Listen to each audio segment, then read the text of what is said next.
যে সকল গৃহে কখনো ভগবত ভক্তদের চরণোদক বিন্দু পতিত হয়নি, বলছেন যে সকল গৃহে কখনো ভগবত ভক্তদের চরণোদক বিন্দু পতিত হয়নি, মানে যেখানে ভগবত ভক্তজন যায়নি, বৈষ্ণবগণ যায়নি, সেগুলো সর্ব ঐশ্বর্য পরিপূর্ণ হলো সর্বপ্রসূতি বৃক্ষের মতো। তার মানে বলছেন যেখানে ভগবত ভক্তগণ যাননি, কৃষ্ণ ভক্তজন যাননি, সেই জায়গায় যদি ঐশ্বর্যপূর্ণ হয় বাড়িটা, তথাপি বলছেন সর্প যেমন বৃক্ষে বসত করে, ঠিক তেমনি সেখানে ওই বাড়িটাও সর্ববসতির মতো হয়ে প্রতিপন্ন হয়।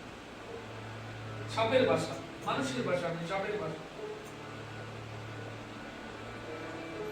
হে দ্বিজ শ্রেষ্ঠগণ, আপনারা স্বাগত।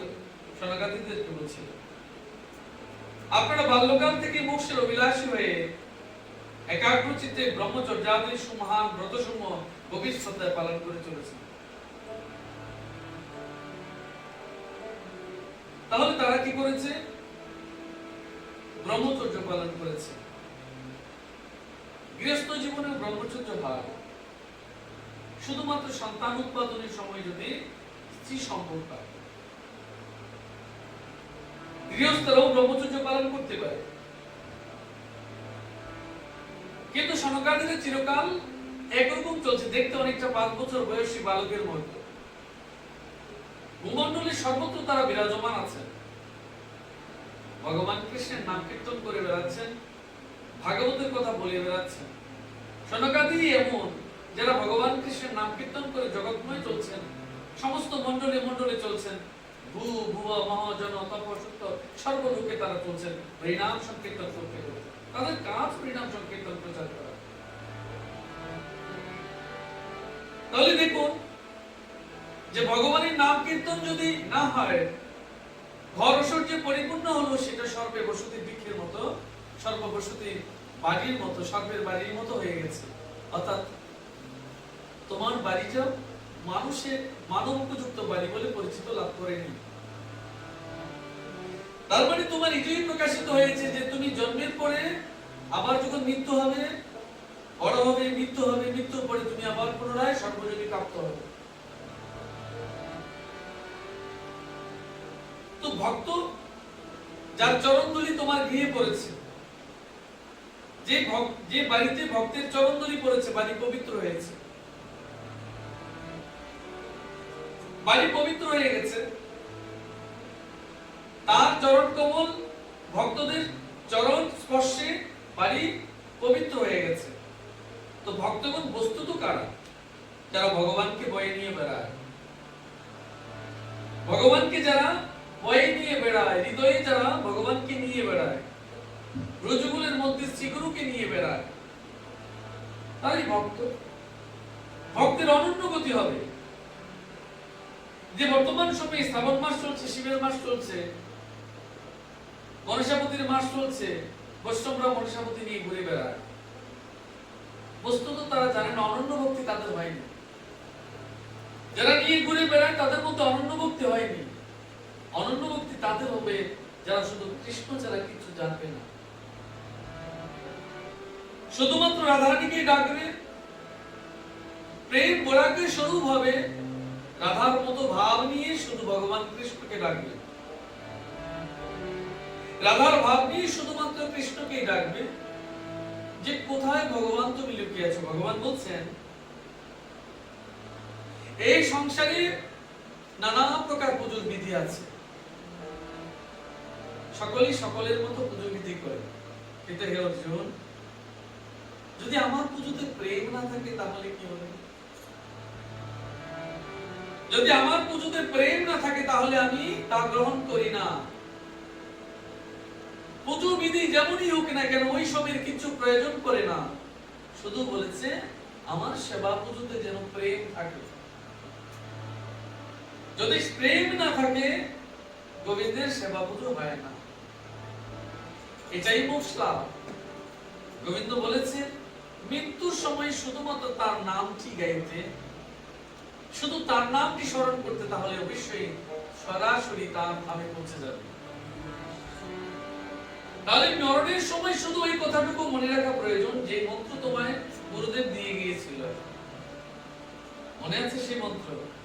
সেই মন্ত্র তোমার করি হয়ে গেল, সেই করি নিয়ে তুমি আঁচলে খুঁট বেঁধেছো, আঁচলে বেঁধে রেখে তুমি সেটা নিয়ে চলে গেছো বৈকুণ্ঠের ধামে, ভগবানের শ্রীধামে তুমি চলে গেছো, আর তোমাকে কেউ আটকাতে পারবে না। তাই তোমার মনে রাখা উচিত ভগবান বলেছেন শুধুমাত্র একটু প্রেম তুমি দিও আমায়, একটু প্রেম শুধু তুমি আমায় দিও, যা দিয়ে তুমি আমার কাছে যেতে পারবে, আর কিচ্ছু তোমার প্রয়োজন নেই। তাহলে মা, যদি তুমি তোমার সবটা তুমি নিবেদন করো, তোমার মন প্রাণ দেহ ইন্দ্রিয় মন সকল সবটাই যদি তুমি সমর্পণ করো তার কাছে, তোমার বলে তো আর কিছু রইল না। যদি তোমার মন প্রাণ দেহ ইন্দ্রিয় সবটা তুমি নিবেদন করো, ঘর বাড়ি ঐশ্বর্য স্ত্রী পুত্র সব যদি তাকে নিবেদন করো, তোমার বলে কিছু থাকে? আমরা ভগবানের কাছে দুহাত মেলে চাই, আমরা ভগবানের কাছে দুহাত মেলে চাই, কিন্তু আত্মচৈতন্য বোধ যদি তোমার হয়ে থাকে ভগবানের কাছে চাইবে না। মনে রাখবে ভগবানের কাছে যে চাইবে তার কম পড়ে যাবে, সে কম পাবে। ভগবান যখন দেবে অনেক দেবে, কিন্তু চাইলে মাত্রই কম পড়ে যাবে। বলছেন আপনাদের মতো আপনারা মহাপুরুষগণের কুশল প্রশ্ন করা উচিত, উচিত নয়। এটি ভালো এটি মন্দ এরকম কোন রকম দ্বন্দ্ব বোধহয় আপনাদের চিত্তে উদিত হয় না। কোনটা ভালো কোনটা মন্দ, কোনটা ভালো কোনটা মন্দ, এরকম ভাবনা তোমার জানবার প্রয়োজন নেই। এই জগতে ভালোটাও ভগবান কৃষ্ণের, মন্দটাও ভগবান কৃষ্ণের, পাপটাও ভগবান কৃষ্ণের, পুণ্যটাও ভগবান কৃষ্ণের, বিধিটাও ভগবান কৃষ্ণের, অবিধিটাও ভগবান কৃষ্ণের, সৃষ্টিটাও ভগবান কৃষ্ণের, ধ্বংসটাও ভগবান কৃষ্ণের। তাহলে তুমি তোমার মনকে ঐরূপ করো। আপনারা সংসারে না হলে সন্তপ্ত জীবগণের পরম শরীর, এই কথাই বলা প্রয়োজন। এই কথাটা বলা প্রয়োজন যে যখনই আমরা একে অপরের সঙ্গে পরিচিত হই, আমরা রাধে রাধে বলি। যখন সামনাসামনি হয়ে যায়, রাধে রাধে বলছি। তুমি একে অপরের গুণ কীর্তন করছো, তুমি একে অপরের গুণ কীর্তন করছো, তার প্রশংসা করছো। আপনার মতো কৃষ্ণ ভক্তের চরণ ধুলি আমার গৃহে পড়েছে, কি ধন্য আমি হয়েছি। আমি পরম বৈষ্ণব নই, আপনি পরম বৈষ্ণব, এই ভাবনা কিন্তু আমাদের মধ্যে থাকতে হবে না। আমি পরম বৈষ্ণব, তুমি পরম বৈষ্ণব নাও, এরকম নয়। তুমি পরম বৈষ্ণব, আমি তো আপনার কৃতার্থ চরণের দাস হয়েছি মাত্র। আপনার মতো মহানুভব কয়জন আছে? আপনি ভগবান কৃষ্ণের পরম ভক্ত, আপনার শ্রীচরণ সেবাতেই আমার কর্ম, আমার ধর্ম। এই মনোভাব যতদিন তোমার থাকবে, এই মনোভাব যতদিন তোমার থাকবে, দীনতা তোমার থাকবে, বিনয় তোমার থাকবে, মনে রাখবেন বৃক্ষরাজিতে যখন ফলে পরিপূর্ণ হয়ে যায়, বৃক্ষরাজিতে যখন ফলে পরিপূর্ণ হয়ে যায়, নত জানু হয়ে যায় সেই বৃক্ষ। সেই বৃক্ষ ফলে নত জানু হয়ে যায়। জ্ঞানী ব্যক্তি নরম বিনয় হয়ে যান, অজ্ঞানী ব্যক্তি অচেতন থাকেন, বিবাদ করে। তর্ক ব্যক্তি যারা তর্ক যারা করেন, অজ্ঞানী ব্যক্তি তারা জেনে রাখবেন। জ্ঞানী ব্যক্তি বিনয় থাকেন, শ্রদ্ধা থাকেন, মাথা নত করে যান। জ্ঞানী পরিপূর্ণ হয়েছেন। ভগবান কৃষ্ণের জানাটাই, ভগবান কৃষ্ণকে জানাটাই জ্ঞান, ভগবান কৃষ্ণকে অনুভব করাটাই বিজ্ঞান। একথা নিশ্চিত যে যিনি আত্মবান মানে ধীর, পুরুষগণের হৃদয়ে নিজের স্বরূপ প্রকটিত করে থাকেন। ভগবান কৃষ্ণকে তুমি কোথায় পাবে? নিজ অন্তঃকরণে তাকে খুঁজে পাবে, যেমনটা পেয়েছিল ধ্রুব। মাত্র 5 বছর বয়সে পেয়ে গেছে। কত মাস সাধন ভজন করেছে? অল্প কয়েকদিন সাধন ভজন করেছে, কয়েক মাস সাধন ভজন করেছে মানে। তাহলে আমাদের মনে দৃঢ় বিশ্বাস হয়ে গেছে আমরা অনন্তকালে ভগবানকে পাবো না, কিন্তু প্রতীক্ষা তো করতে পারি, প্রার্থনা তো করতে পারি, প্রভু তুমি না দয়াবান, তোমার না দয়ার শরীর, তুমি না বিশম্বর, তুমি না বিপদের মধুসূদন, তুমি না সকলের শরীর, তাহলে কেন তুমি আমাকে তোমার চরণ যুগল দিচ্ছ না প্রভু? কেন তুমি আমাকে জীবন ভর ঘুরাচ্ছ প্রভু? তুমি কৃপাশীল, তুমি কৃপা করো, কৃপা করে তোমার চরণ যুগল দয় আমার মাথা যেন তোমার চরণে ঠেকাতে পারি, সেই ব্যবস্থা তুমি করো, কৃপা করো বলে। প্রভু আমাকে একদিনের সুযোগ দাও, যেন একটি দিন তোমার সেবা করতে পারি, এই সুযোগটুকু তুমি আমায় দাও। তুমি তো দয়াবান, তুমি শরীর, তুমি জগৎ কল্যাণকারী, তুমি মানব কল্যাণকারী, তুমি ভক্ত সঙ্গকারী। ভক্তের কথায় তুমি, ভক্তের কাছে তুমি আত্মনিবেদন, তুমি ভক্তের কাছে নিজেকে বিলীন করে দাও। তাহলে প্রভু একটি দিন তুমি আমায় দাও, আমি তোমার শ্রীচরণ সেবা করি, তোমার শ্রীচরণে রজ মুছে দেই, আমার শরীরে মেখে নেই, আমার পাপ আমার পুণ্য সব শেষ করে দেই, জন্ম জন্মান্তরে তোমার সঙ্গে আমার আপনার ডোর বেঁধে নেই, আমায় তোমার কাছে আপন করিতে তোমার চরণে সমর্পণ করে দেই। তোমার সঙ্গে আমার এক আত্মা হয়ে যায়, তুমি আত্মারা আমার ছোট্ট আত্মাটুকু তোমার মধ্যে মিলন করে দেই, এক এবং অভিন্ন সত্তা হয়ে যাক, তাই তুমি করো। দয়া করো প্রভু, তোমার চরণ প্রদান করো, তোমার রাধারানীর প্রেম এবং বৈরাগ্য আমায় দাও, বৈরাগ্য দিয়ে আমাকে তোমার করে নিও, যাতে তোমার জন্য আমি চিরকাল পরিণাম করে তোমার কথা বলে বলে বেড়াতে পারি। এই জগতের যেখানে তোমার ভক্ত আছে সেখানে গিয়ে যেন আমি তোমার কথা বলতে পারি। ওই করে দাও, আমাকে তুমি বিবাদী করে দাও, আমাকে তোমার মতো করে নাও, আমাকে নষ্ট করে দিও প্রভু, আমি যেন বিষয় বিরাগ থেকে সরে শুধু তোমার চরণ প্রার্থনা করতে পারি।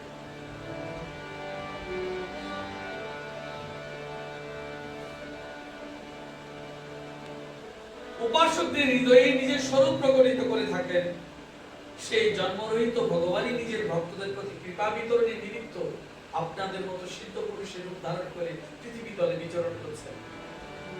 তাহলে তুমি জেনেছো, ভগবানকে তুমি দর্শন করেছো, ভগবান তোমার নিকটে এসেছে। ভগবান তোমার নিকটে কখন এসেছে, কিভাবে এসেছে? মা, সনকাদিনা যেমন তোমার কাছে এসেছে, তাদের কাছে এসেছে, তেমনি ধরাতলে ভগবান কৃষ্ণ গুরুরূপে অবতীর্ণ হয়েছে। ভগবান কৃষ্ণ গুরুরূপে অবতীর্ণ হয়ে তোমার নৈকট্য লাভ করেছে, তোমাকে আত্মজ্ঞান প্রদান করেছে, তোমাকে উপদেশাবলী প্রদান করেছে, তোমাকে উপদেশাবলী প্রদান করে শ্রীহরির চরণতলে নিয়ে যাওয়ার জন্য ব্যবস্থা করেছে। বলে সেবা তুমি কাকে দেবে? গুরু সেবাতেই তোমার সেবা হবে। গুরু প্রেমে কৃষ্ণ প্রেম হবে, গুরু প্রেমে রাধিকার প্রেম হবে, গুরু প্রেমে রাধিকার প্রেম হবে। গুরুতে অঞ্জলি প্রদান করলে কৃষ্ণাঞ্জলি হবে, গুরুতে অঞ্জলি প্রদান করলে কৃষ্ণাঞ্জলি হবে, গুরু ধামে যাওয়াতে বৈকুণ্ঠ ধাম যাওয়া হবে। এই মনোভাব তোমার রাখতে হবে। গুরুতে অর্ঘ্য প্রদান করলে ভগবান কৃষ্ণ অর্ঘ্য প্রদান করবে। প্রভু, হে গুরুদেব, তোমার চরণে কষ্ট হয়নি তো আমার গৃহের আঙিনায় প্রবেশ করিতে? আমার গৃহ আঙিনায় প্রবেশ করতে তোমার চরণ ব্যথা লাগেনি তো? যে রজ লেগেছে তোমার, সেটা আমি মুছে দিই বড় আঁচলে। আমার কেশ রাশিতে সেটা মুছে দেই, নয়নের জলে সেটা মুছে দেই, তবু কষ্ট হয়নি তো, ব্যথা হয়নি তো? এই মনোভাব নিয়ে যখন তুমি গুরু সেবা থাকবে, সেই গুরু সেবাতেই তুমি নিশ্চিত ডুবে যাবে ভগবান কৃষ্ণের সেবা করছো। তাই গুরুরূপ অবতীর্ণ হয়ে ভগবান কৃষ্ণ জগতের সমস্ত ভক্তদের মাঝে চিরকাল ঘুরে বেড়াচ্ছে। আমি তুমি চিনতে ভুল করি, গুরু যে তোমাকে ভগবানকে চিনিয়ে দিয়েছেন, রাধারানীকে চিনিয়ে দিয়েছেন, সেবা চিনিয়ে দিয়েছেন, বিধি চিনিয়ে দিয়েছেন, পুজো চিনিয়ে দিয়েছেন, পাপ বিনাশ করতে দিয়েছেন, কল্যাণ করতে শিখিয়েছেন, মনকে চঞ্চল করে দিয়েছেন শ্রীচরণে সমর্পণের জন্য, মনকে উদার করে দিয়েছেন, তার মহিমা গুরু কীর্তন করেছেন, আত্মসমাধি চিনিয়েছেন, মনকে বিকারহীন করে দিয়েছেন, তার কাছে যাওয়ার উপযুক্ত রাস্তা বদলে দিয়েছেন, বাতলে দিয়েছেন, তাকে তোমাকে তার কাছে টেনে দিয়েছেন। তুমি বলছো অন্তের জ্যোষ্ঠীর মতো ধরে রেখেছো, সেই পদে বেয়ে তুমি ছোট্ট মেয়েটির মতো গুরুর হাত ধরে ধরে ভগবান কৃষ্ণের ধামে পৌঁছে গেছো। হরে কৃষ্ণ হরে কৃষ্ণ কৃষ্ণ কৃষ্ণ হরে হরে রাম হরে রাম রাম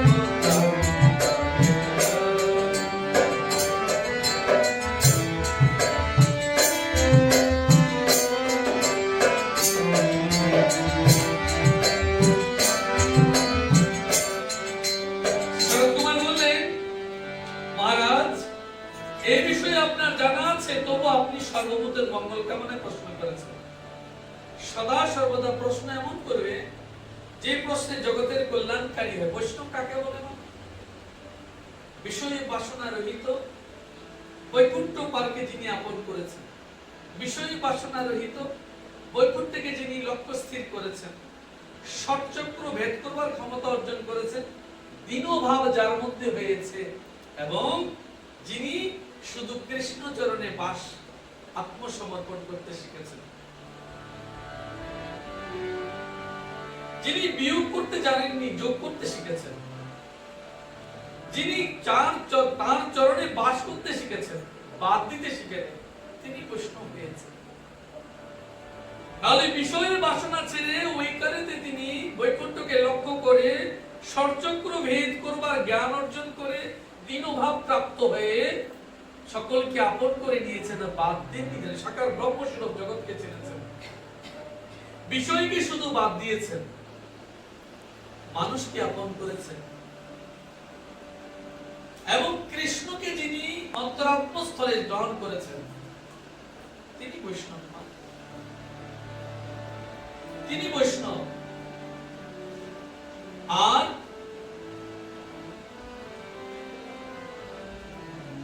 তুমি সেই ভাবনাটুকু, সেই বিষয়টুকু তুমি অর্জন করেছো।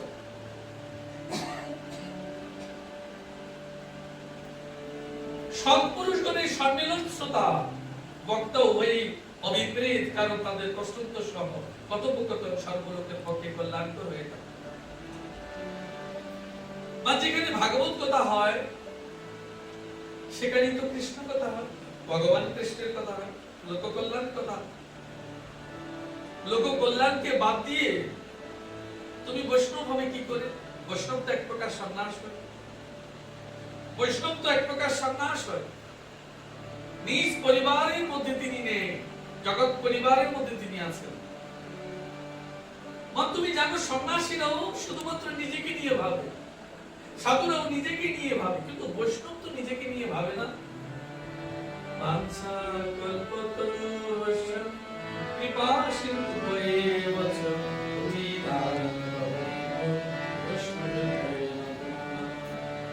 সকলকে কল্পবৃক্ষ তরু সদৃশ্য, তার পতিতকে যিনি পাবন করেছেন, দোষীকে যিনি দোষমুক্ত করেছেন, পাপীকে যিনি মুক্ত করেছেন, যার পাদস্পর্শে তোমার সমস্ত পাপ বিনষ্ট হয়েছে, যার চরণ স্পর্শে তোমার সমস্ত পাপ বিনষ্ট হয়েছে। দর্শন মাত্রই পাপ বিনাশ হয়ে যায়, স্পর্শ মাত্র তো ত্রিলোক জয় হয়ে যায়। বৈষ্ণব সেবায় কি হয় মা? ত্রিতাপ জ্বালা নিবারণ হয়। বৈষ্ণব সেবায় কি হয় মা? গোবিন্দ সেবার ফল পাওয়া যায়। বৈষ্ণব সেবায় কি হয় মা? সর্বলক্ষ্মী বিরাজমান বিলাস হয়। বৈষ্ণব সেবায় কি হয়? সর্ব পাপ রহিত হয়। বৈষ্ণব সেবায় কি হয়? কলি দোষ রহিত হয়। বৈষ্ণব সেবায় কি হয়? আত্মমুক্তির রাস্তা প্রশস্ত হয়। বৈষ্ণব সেবায় কি হয়? কৃষ্ণ চরণে নিবাস হয়। বৈষ্ণব সেবায় কি হয়? শ্রীমতী রাধারানীর সম প্রেম অর্জন হয়। তাহলে শ্রীমতী রাধারানীর সম যদি প্রেম অর্জন হয়, মধুসূদনের চরণ কমলের গুণকীর্তনে আপনার অবশ্যই অবিচল অনুরাগ আছে। অনুরাগ কেমন মা? কৃষ্ণ চরণে গুণকীর্তন করতে তোমার অনুরাগ আছে। প্রেমের পূর্বাবস্থা, তুমি মোহিত হয়েছ, অনুরাগিত হয়েছ, তার প্রতি তোমার বাসনা জন্মেছে, তার চরণ বাসনা জন্মেছে, চরণ কামনা জন্মেছে। বিষয় কামনা নয়, চরণ কামনা জন্মেছে, প্রেম অনুরাগ জন্মেছে। তাকে পাওয়ার অভিলাষা হয়েছে, আত্মসমর্পণের ইচ্ছা হয়েছে, আত্মনিবেদনের ইচ্ছা হয়েছে। তাকে একবার ভালো করে দেখতে ইচ্ছে করছে, নিজ হস্তে প্রসাদ খাওয়াতে ইচ্ছে করছে, নিজ হস্তে তার সেবা করবার জন্য মন প্রাণ উদ্বেলিত হচ্ছে, তার কথা শুনবার জন্য মন উতলি হয়েছে। তাহলে তাকে একবার না দেখলে মন কেমন হয়ে যায়? সেই গোবিন্দের প্রতি তোমার অনুরাগ জন্মেছে। যার গোবিন্দের প্রতি অনুরাগ জন্মে, তার কি আর অন্য দেবতার প্রতি অনুরাগ থাকে? তার কি আর অন্য দেবতার প্রতি অনুরাগ থাকে? শুধু গোবিন্দের প্রতি অনুরাগই তোমার জীবনের সবচেয়ে বড় প্রয়োজন। ছেড়ে দাও না মা সকল দেবতার পুজো। সম্মান তুমি করো, শ্রদ্ধা তুমি করো, প্রণাম তুমি করো, সেবা তুমি গোবিন্দের করো। আমি এই কথা বলিনি তুমি তাদের ঘৃণা করো। কিন্তু এই কথা বলছি, তুমি তাদের প্রণাম তো করো, ঠিক আছে, শ্রদ্ধা করো, ঠিক আছে, সেবা গোবিন্দে করো, প্রেম গোবিন্দে করো, ভালোবাসো গোবিন্দকে, তাহলে তোমার অনন্য ভক্তি হবে। তার গুণকীর্তন তুমি পার করতে পারবে? 84 লক্ষ জন্ম এমনি এমনি করে কি পার করতে পারবে? পার তো করে ফেলেছো। মানব জন্ম যখন পেয়ে গেছো, মানব যখন দিন আমি কি করে গোবিন্দের সেবা পুজো দেব? মা মানসিক রূপে দেবে, মন সংকল্পিত করবে, মানসিক ভাবে পুজো দেবে, মানসিক ভাবে ভগবানকে ভাববে। তুমি সারাদিন গোবিন্দের চরণে নিবাস করবে মানসিক ভাবে, অন্য কোনো ভাবে নয়, মানসিক ভাবে। এই জগতে যত প্রকার পুজো আছে, মানসিক পুজো সর্বশ্রেষ্ঠ। এই জগতে যত প্রকার স্নান আছে, মানসিক স্নান সর্বশ্রেষ্ঠ। ওই মানসিক কায় মনো বাক্যে তুমি মানসিক ভাবে যদি গোবিন্দের চরণে নিবাস করো, তবে তো নিশ্চয়ই বৈকুণ্ঠে নিবাস করছো। এখনই তুমি ভেবে দেখো, তুমি এই লোকে, এই মরত লোকে, মৃত্যু লোকেও তুমি গোবিন্দে নিবাস করছো, শ্রী চরণে নিবাস করো, যদি তোমার মন প্রাণ ওই রকম সমর্পিত থাকে। কোথায় আছো তুমি? গোলকে আছো। কি করে গোলকে থাকো? যে মানুষ নিত্য গোবিন্দ ভজন করে, যে মানুষ নিত্য মানসিক কল্পে গোবিন্দের চরণে নিবাস করে, সে মানুষ নিত্যই গোলকে বিহার করে। বলে এই নিত্য লোকে থাকে, বা দেহের বিনাশ আছে। খুঁজে দেখো, পঞ্চ কর্মেন্দ্রিয়, পঞ্চ জ্ঞানেন্দ্রিয়, একাদশ ইন্দ্রিয়, মন, 5 মহাতত্ত্ব, এই সবই আমার নয়, ধরা থেকে প্রাপ্ত। এই কিছুই আমার নয়, ধরা থেকে প্রাপ্ত। ধরা দেবীও দেবী, তার কাছ থেকে পেয়েছি সব, পৃথিবী থেকে সব পেয়েছি আমি, স্থূল ভূত সবটা আমি ওখান থেকে পেয়েছি। তো যার কাছে পেয়েছে তারা কারা? সকলেই দেবতা। সমস্ত দেবতার সমন্বয়ে মানব দেহ গঠিত। সমস্ত দেবতার সমন্বয়ে যদি মানব দেহ গঠিত, সর্বমন্ত্রের সমন্বয়ে মানব দেহ গঠিত, মানব দেহে সর্বমন্ত্র বিরাজমান রয়েছে, মানব দেহে সর্বদেবতা বিরাজমান রয়েছে। এই সর্বদেবতা এক সুরে গোবিন্দকে ডাকছে। তাই মা শুধু গোবিন্দকে ডাকো, তার চরণে থাকো, এবং কলিযুগ ভেবো না, সত্যযুগ ভেবো না, ত্রেতা যুগ ভেবো না, দাপর যুগ ভেবো না। তুমি ভাবো শুধু গোবিন্দের যুগ চলছে, তুমি ভাবো শুধু গোবিন্দের যুগে আছো। আমি গোবিন্দের চরণে আছি, আর কোথাও নেই। আমি মানসিক কল্পে গোবিন্দের চরণে নিবাস করছি, আর কোথাও নেই। তাহলে কলি কি করে আসবে? যে ব্যক্তি নিত্যই নিবাস করে গোবিন্দের চরণে, কলি তাকে কি করে গ্রাস করে? মায়ের স্থূল রূপ সমাজ জীবন গোবিন্দের চরণে আছে, স্থূল রূপ সমাজ জীবন গোবিন্দের চরণে রয়েছে। এটা তুমি ভাবো। মন গোবিন্দের চরণে আছে, এটা তুমি রাখো, তাহলেই হয়ে গেছে। তাহলে অন্তে তার চরণে গিয়ে তার সঙ্গে তুমি সারূপ্য সাযুজ্য সামীপ্য লাভ করবে, নিশ্চিত জেনে রাখো। হরে কৃষ্ণ।